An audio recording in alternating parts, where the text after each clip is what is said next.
68 years since the Open Championship left mainland Britain, and it's now in Northern Ireland at Royal Portrush.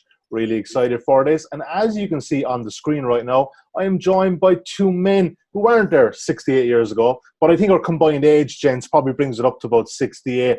Ollie Noonan, I'll start with you first. How are you, sir? Yeah, I'm good, thanks. I cover half of that, so that Brad's probably a little bit younger than me, so I'm not sure that we'll be quite there yet. Absolutely. Brad Allen, 115 matchups at Matchbook this week. I'm thinking you're done at least about 20. I think we're over 30 currently, but you've got to get your money down at Open Championships. These last few weeks with these PGA Tour events where there's like no one in the top 50 playing, I've had about 3 bets a week, and it's good to see some liquidity in the market and plenty of fun to have. Absolutely. Ollie, I'll come to you first about Royal Portrush. I saw a terrific documentary on the BBC Northern Ireland the other night about the general, what goes into creating an Open Championship course. Because obviously, they've built a few new holes, a lot more come into it this season with Royal Portrush. The members haven't been able to play for the last couple of weeks, obviously. What are we meant to look for here? Like we've had links courses, but is there anything different that we can look for this week? Probably atmosphere more than anything else. So I think you're right. It's been obviously 68 years since it was last off mainland Britain, and it strikes me just based on my Twitter feed that the folks up there in Northern Ireland have really taken this event to their hearts. It's the first Open Championship for forever, as far as I know, that's been sold out, and I think it was sold out well in advance. So I'm expecting the atmosphere to be pretty electric by golfing terms, and more so than anything else, I would just expect there to be a real carnival feel to it. In terms of the actual course itself, probably not that unusual from your traditional kind of Open Championship linksy tests. We've got the terrain that's very kind of undulating. In the fairways, you're going to get balls that are rolling out where they look like they're excellent drives and they might roll into the rough. The fescue rough, which is going to be quite penal around the fairways, got some pretty heavy rough around some of the greens as well. But then also around the greens, there's the typical kind of very closely mown runoff areas as well. So I've seen a lot of discussion on Twitter around whether or not it's a bump and run type of course or a putt it onto the green from just off the green type of course. And I think that strategic element is going to be one of the key things that players are going to have to judge this week. As with any links test, it's by the sea. It's up there on the northern coast, isn't it, up near Coleraine. So it's going to be, if the wind gets up, and right now the wind's looking to be fairly moderate, but that will provide a test. And I suppose, as with any other linksy test, there's the old smattering of bunkers in there around the fairways and greens as well, which will always punish wayward tee shots. But for me, links golf more than anything else is around thinking your way around the course, making too many mistakes, looking to keep the ball in play as much as possible, trying to hit a lot of fairways and greens, and there's a stat that's going around about experience being all important. I think as golf evolves, younger players are coming through more quickly and winning more quickly. Matt Wolf won a couple of weeks ago in one of those events that Brad was talking about where it was a pretty weak field. But probably links golf is one of those few formats where experience does still kind of play a part. So I would expect some of the kind of older heads to go well this week. Yeah. Absolutely. With the links course is always that dynamic. And just very quickly, there was a question in from Callum Steedman on Brad's page on Twitter. He's wondering if you're Americans over Euros for the most part. And just before we might get to that in a while, this whole perception that Americans are generally weak on the links courses, Ollie, I think we could nearly put a lot of that to bed at this stage. Yeah, I mean, traditionally, depending on where you are in the country and where you grew up in America, you might not play a lot of links golf when you're growing up, but there's still courses to be found that have links elements to them. Pebble Beach being case in point. You've got Bandon Dunes, which is a really famous linksy course over there as well. It's probably just that they don't get as exposed to it as a lot of the European players do. But really, if you're growing up somewhere that's quite windy and maybe has a little bit more wispy rough, then it's a similar sort of game for all intents and purposes. And as golf becomes more global, players are playing different types of golf more regularly. They go for their cash grabs over in Australia at Christmas time, and those courses are very windy traditionally. You've got players that play in Texas and in some of the more exposed courses in Hawaii that would be windy, Harbour Town. So there's courses that, though they may not be traditional links courses, they've certainly got elements that are shared with the links courses that we have over here. So I think it's probably not such an advantage as it used to be, back in Australians and Europeans that used to play a little bit more links golf. Before we head into the outright betting, gents, I want to talk about bankroll management. And we have this kind of WhatsApp group that we discuss a few things before we get on. So we're not all this talented that we can just jump on and just start talking. Brad Allen, I'll come to you first, because I know week one of the NFL season, for as example, I may sometimes get a bit too excited and bet on every game. What's your general strategy here regards your bankroll heading into Thursday? Because obviously we play 18 holes on Thursday. There's still 54 holes to come, and it's important to remember that you have to have a few quid left over heading into the weekend. Yeah. Well, with the kind of abundance of in-play data now, you can see who's striking it well, who's hitting off the green well, who's putting well, and who might regress in that manner. You do want to have some powder left, and obviously round by round there's round by round matchups. There's 3 balls. There's a hell of a lot of golf to be played after just Thursday. I would say on bankroll management, one of the things I've been doing recently. So on the outright specifically is just betting a lot more golfers, but for a much smaller stake. So rather than picking 3 and I don't know, sticking 50 quid on each at 50 to 1 or whatever it is, I might have 22 at 7 quid each, around there. And obviously if you hit 7 quid at 100 to 1 or whatever, it's still a huge payoff, and it just means you're going to have more chances there at the end to trade and stuff if you want, and B, you're not going to get downhearted if you go months without hitting one. So I would say generally smaller staking and perhaps spread it out a bit more is a way to go. Smaller staking and spread it out. Ollie, Noonan, any tidbits of advice on bankroll management as we head into 72 holes of the Open? Yeah, I'll probably take a similar approach to Brad. A lot of my betting is done in the matchups, kind of round by round. I also like to get involved in play a little bit more. So actually my outright betting has kind of reduced down probably over the last 3 or 4 years. Betting a lot more golfers at 36 and 54 holes. And, depending on what sort of databases you're looking at, how closely you're addressing the players, there is definitely value to be had. Dylan Pratelli won last week. He was 16 to 1 after 54 holes, and he pretty much had the tournament sewn up with 10 holes to go. So those opportunities are out there. So it's worth kind of keeping some of your powder dry to get involved in the outrights a little bit later on in the tournament. Let's take a look at the outright betting. So, gents, 10.4, Rory McIlroy leads the field.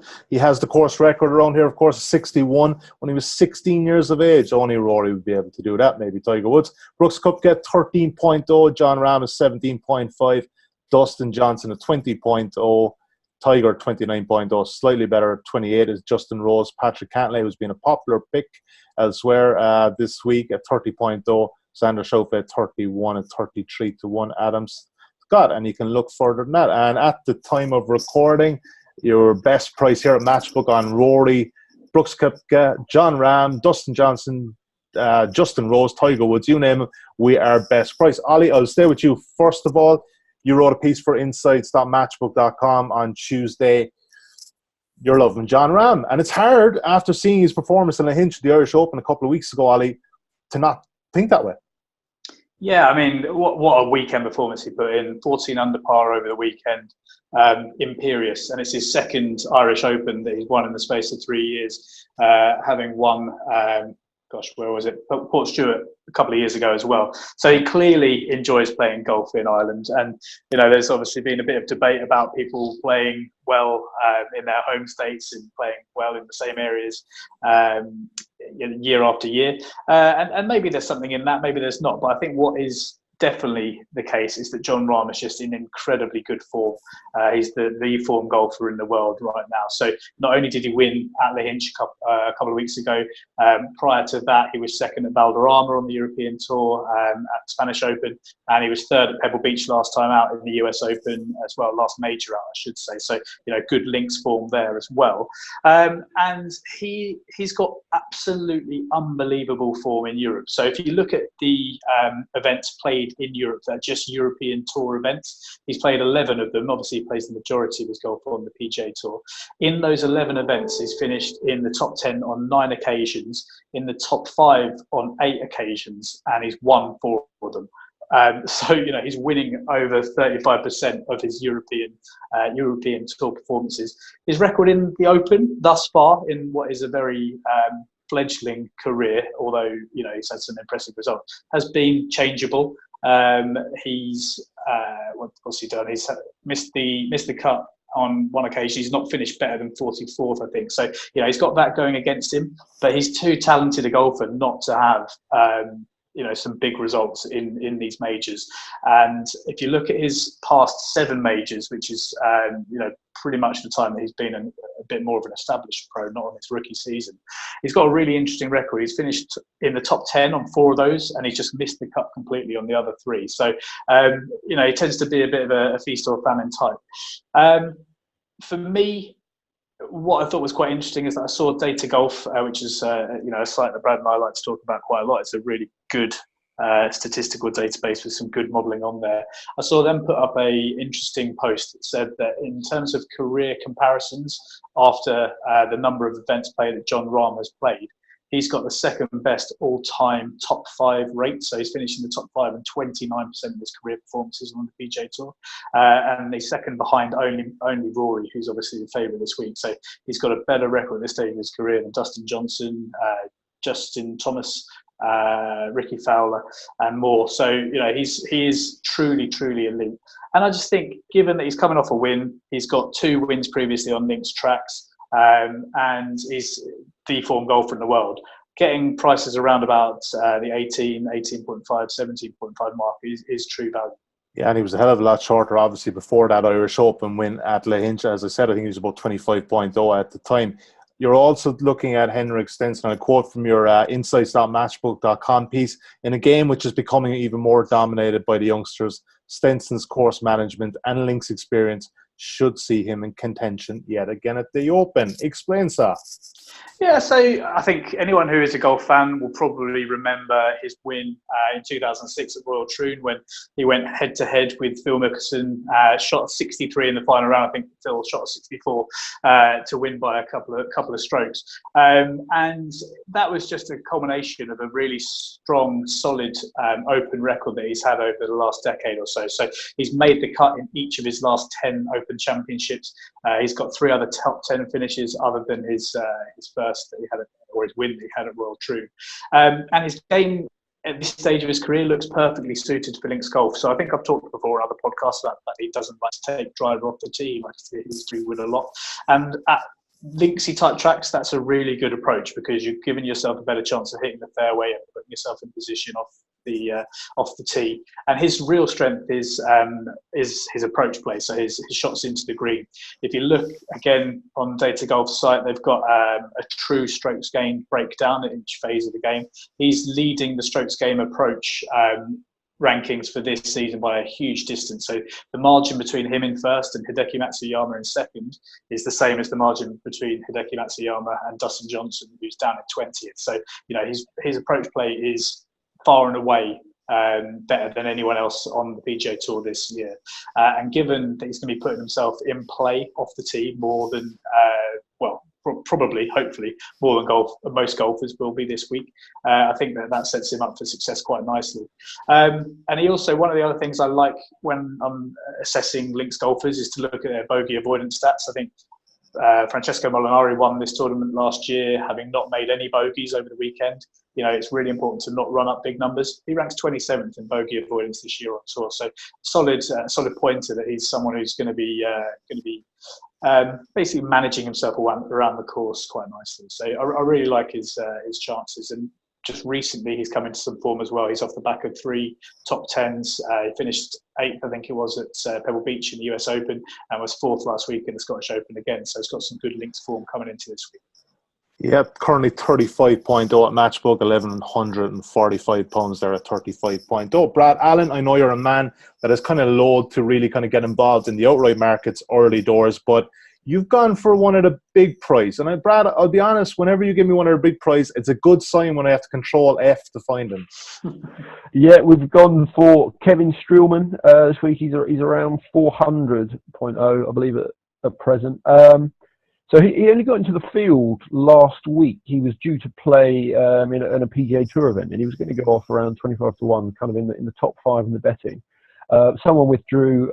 He got the shout that he was into the Open, so he pulled out of the US, flew over to Scotland just to get some links practice in.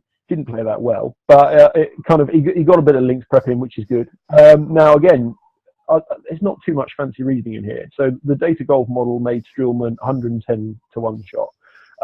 So that's, I'm immediately looking at him going, right, well, why does the market dislike him a lot more than this? And usually there's a reason. Usually they're injured. Usually they've got no links form to speak of. But then I went to have a look at the Future of Fantasy website, and I know Ollie uses this as well a lot. And he is actually second in this entire field in links course specialist. So basically gaining more strokes on links courses than his baseline. He's second behind only Brooks Koepka, who we'll come to later. So essentially we've got a player who is very good by kind of all-around game, just, natural ability. He should be a lot shorter than he is. And he also seems to be a links specialist. So at 400 to 1, that will do for me. Yeah, even a sneaky tenner at 100 to 400 to 1. And of course, if you do sign up for a Matchbook account today, a £10 risk-free bet. Can I have it on Kevin Streelman? If, of course, there's 401.0 left, because Brad Allen, needless to say, will have a little nibble. Let's move on to the tournament matchups. Brad Allen, outside of NFL player props, these are the ones that you love to bet the most. Your first one you want to talk about is Adam Scott over Xander Schauffele. Current betting 1.9 is Scott. Xander Schauffele is 2.01.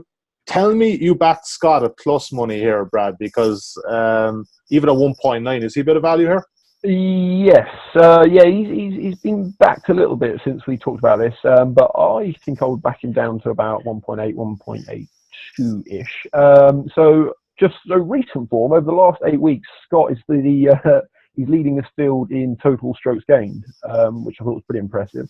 If you take it out to a bigger sample around the last 50 rounds, he's pretty similar to Schauffele. They're both kind of world-class performers, like top 10 in the world. Now, what's also really interesting about these two is that neither of them have played since the US Open. And there's been a stat doing around this week from Justin Ray from 15th Club, who basically no one has won the Open having not played since the US Open since 1976. I guess rust is quite key. I think 8 of the last 9 of winners here have played the week before, so it does seem you do want to tune up before you go into a tough world-class field. But neither of them have played. But according to Schauffele's Instagram, he's been over in Paris sunning himself and posting various pictures, whereas Scott's been here for the last week getting his prep in, doing a few practice rounds. And then the other thing is kind of the experience. Ollie touched on this. The average age of an Open winner is 36.1 years old, compared to like about 28 for an average major. So the experience definitely does play, and obviously Scott has a lot of that experience. And then he is something of an Open specialist, Adam Scott. 4 top 10s in the Open in his career. 5 straight top 20s in his last 5 tournaments. And then the last thing I would say is also he's a link specialist by that Future Fantasy website as well. So just it seems like everything lines up for Scott to winning this matchup in my eyes. Okay, sounds good. The other one you wanted to look at was Brooks Koepka over everybody. No, he's up against 5 on Matchbook. Let's run through them. He's playing Rory, he's playing Justin Rose, he's playing Tiger Woods, John Rahm, and Dustin Johnson. Betting-wise, he's more or less a pick-em against Rahm and DJ. He's a 2.32 shot against Rory. He's 1.81 against Justin Rose, and he's 1.75 against Tiger Woods. you're watching us now on Facebook, YouTube, and Twitter, you will see Brad shaking his head. So he obviously can't believe this. One quick story before I get to this. I couldn't believe Tiger Woods asked Brooks Koepka to go for a practice round this week. But obviously, Brooks' caddy, he's Irish. He knows the course. And Brooks told him to, in more no uncertain terms, get lost. He couldn't even be bothered to tell him to get lost, Sully. I just love the picture that Tiger wants a friendly practice round, wants to pick his caddy's brains. The greatest golfer that's ever lived sends you a message going, fancy a round, and Brooks just doesn't respond. Just does not give him the time of day. He's a savage. So, I mean, if you just look at these markets compared to the outright, one of them is wrong because, Koepka's second favourite. He's like 12.0 currently, and yet he's a quite a significant dog to McIlroy's. Pick him with Rahm and DJ, who are both bigger than him. So one of these is wrong, and I think it's the matchup market, because the matchup market, in my experience, is much more driven by these just raw strokes gained models, the likes of Data Golf, the likes of Rufus Peabody talks about this a lot, where all his PGA rounds are in this data, so he doesn't look like that good a golfer. Well, I mean, he's still a good golfer, but he's gaining 1.5 strokes around instead of 2.5. I mean, in majors the last year, he's gaining 4 strokes around, which is obscene. But so basically, then you have to work out, well, is his true talent the majors or is it the normal PGA rounds? And then you see all these stories where he says, I don't care about golf, I get bored, I black out, I'm so bored. There was a story on Twitter, he turned up for the last round of one event, hit 3 balls, and then just walked out there. He simply doesn't care. He said today, I don't really practice. They're like playing on PGA Tours, my practice. So I believe his true level is this, is the major, where he's of the, he's been first, second in the majors this year. I think of the 521 total players, he's been beaten by 1 player in all year. Which is incredible. As I said earlier, he's best in the field on links adjusted there. So I mean, 2.35 against McIlroy.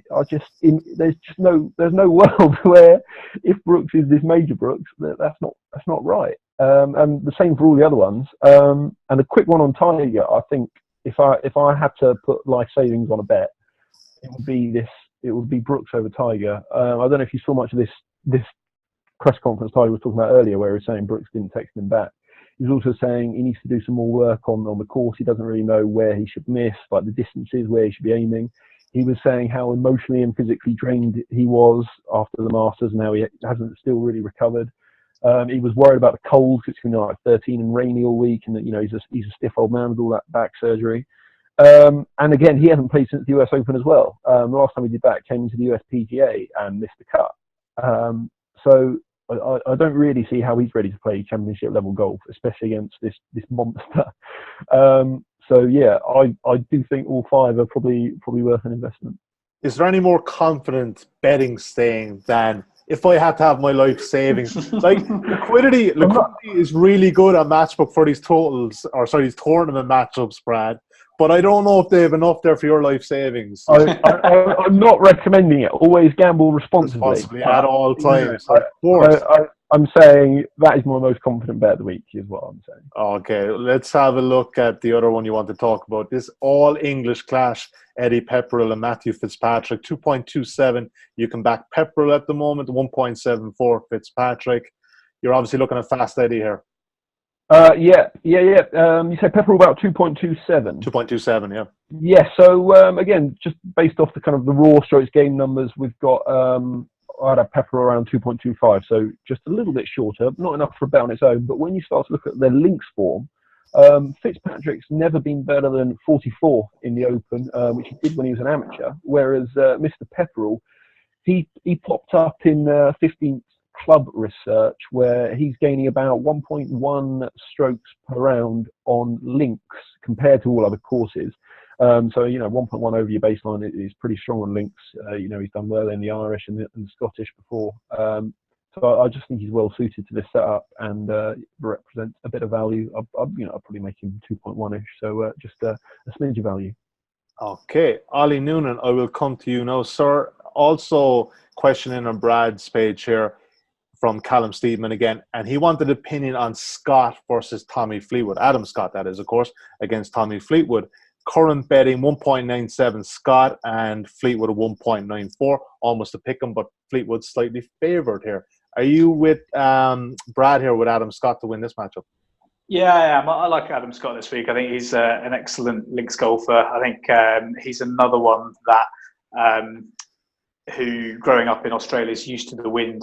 And Tommy Fleetwood probably will also be used to wind growing up on the northwest of England. But his form's dropped off a little bit this year. It's not dropped off enough to say that he's sort of gone at the game. But I think he's only had 2 top 10s in 15 events, which for him over the last couple of years would have to be considered a disappointment. And at the Open and in links events in general, he's never really brought his A game, despite having obviously grown up in an area where you'd expect him to be quite well suited to links. So there's not a huge amount in it in terms of their raw strokes gained over the last little while.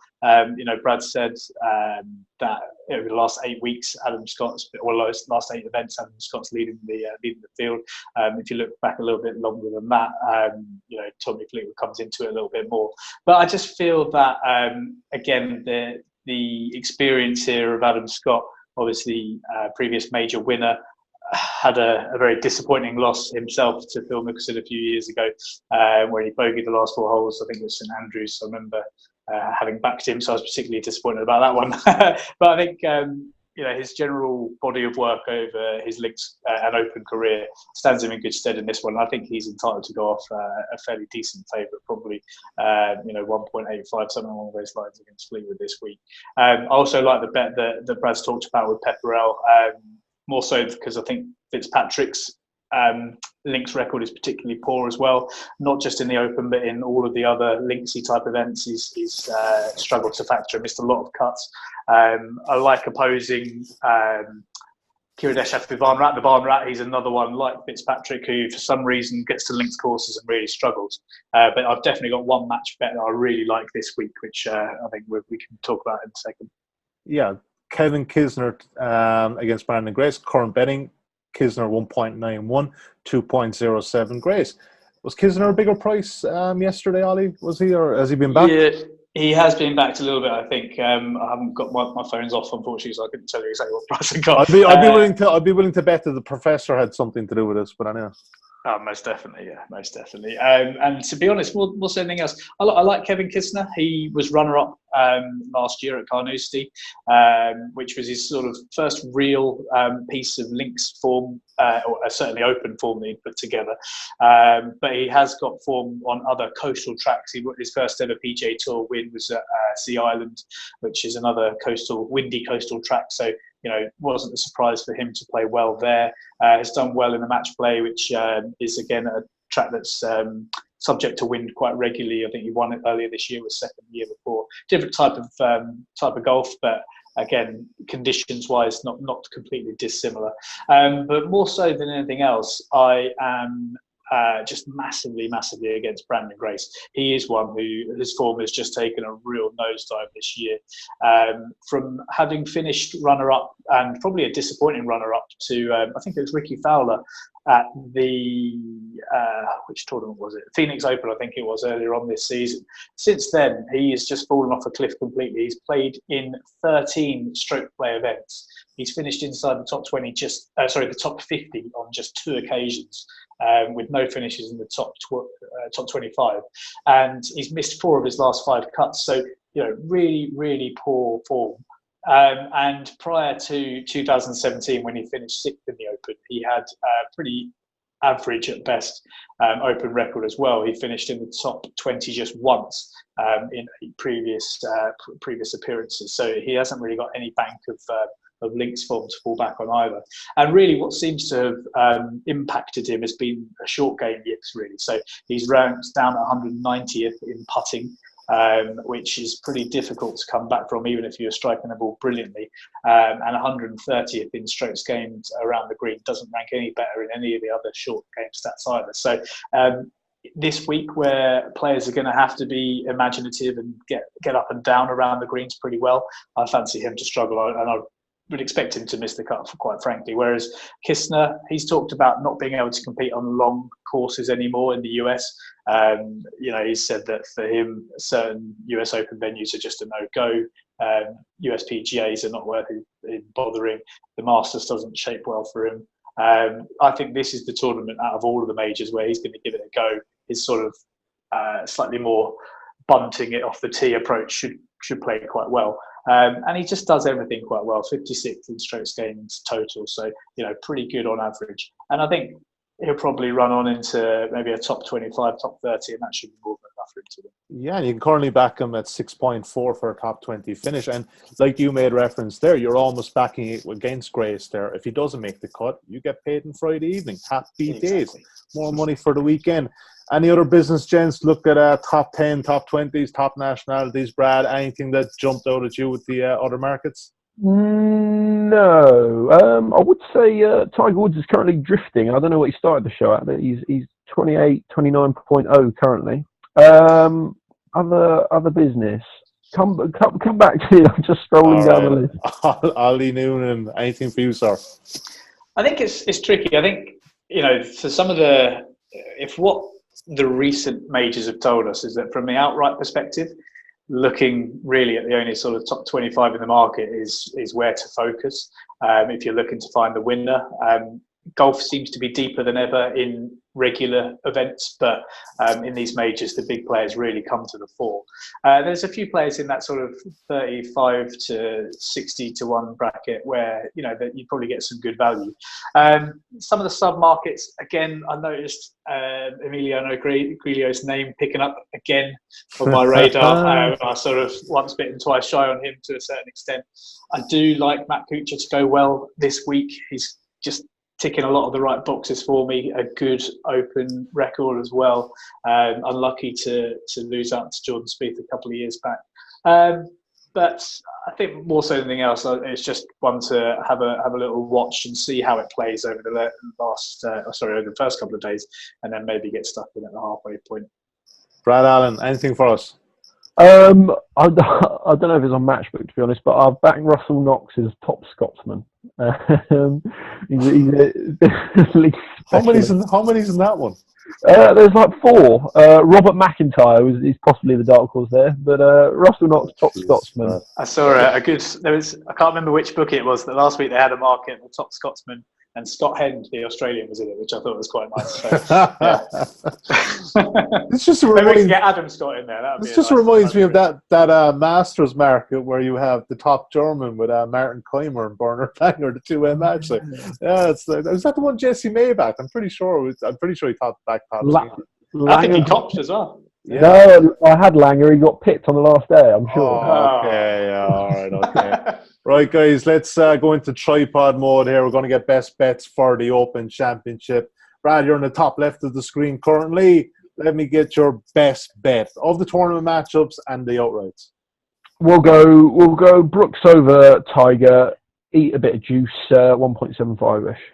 Ollie Noonan. Match bet, I think definitely Kistner over Grace. And in the outrights, I just really like John Rahm's chances this week. Everyone knows I'm a big fan of his, but this is his week. I'm convinced of it.